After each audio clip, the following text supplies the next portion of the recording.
I'll do a quick update here. Not exactly how I planned on doing it, but had a little happening, I guess. The part of living in the RV while trying to build a new place. My hot water heater sprung a leak, apparently, Tuesday night. So Wednesday morning when I walked in the kitchen, I was walking in a puddle of water. So Wednesday I took off work at noon and went home and started working on it, taking it apart. Had some help come over and help me out, and we took the whole water heater out, replumbed the fittings. Looked like it was leaking from a fitting. Put it all back in, hooked it all back up, and then about 5 minutes after we turned the water back on, it went to spraying again. Figured out it was apparently the tank is busted. So it is 14 years old, so most of the steel tanks like that do get kind of rusty, and the aluminum ones tend to swell and bust in the wintertime if you let them get too cold. So anyway, I went to Little Rock yesterday and picked up a hot water heater. They said was the right one, and when I got home, it was the wrong one.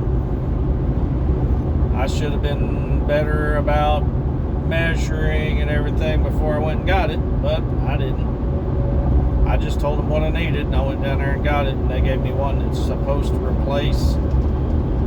Mine's a Suburban water heater, and I told them that's what I had, 6-gallon Suburban water heater, gas and electric.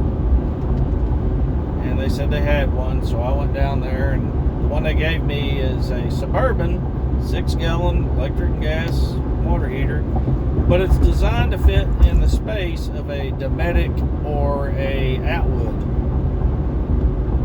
which is a bigger hole than what mine takes. Mine's basically a 12 by 12 hole. You slide the thing in, and the Dometic and Atwoods apparently are 12 by 16. Well, I don't have room there to cut a 4-inch bigger hole, so I'm taking it back to Camping World. They said they'd refund my money.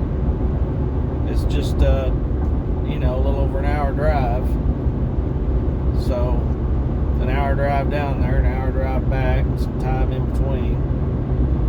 It's a wasted day, and then I guess I'm going to go to Mountain View, which is an hour the other direction, and pick up the exact model that I have from Hummingbird Ridge RV Repair Center, or whatever it's called. They have some they've had on the shelf for a while that's a little bit cheaper, but they said they had a little surface rust on them, so I want to look and see what that looks like. Anyway, just thought I'd give a little update.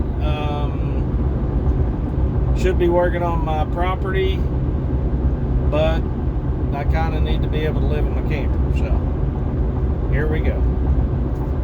Tune in, subscribe, keep watching. It's a long ways till I get moved on my property, but I need to be doing it in the next 2 months. See ya next time.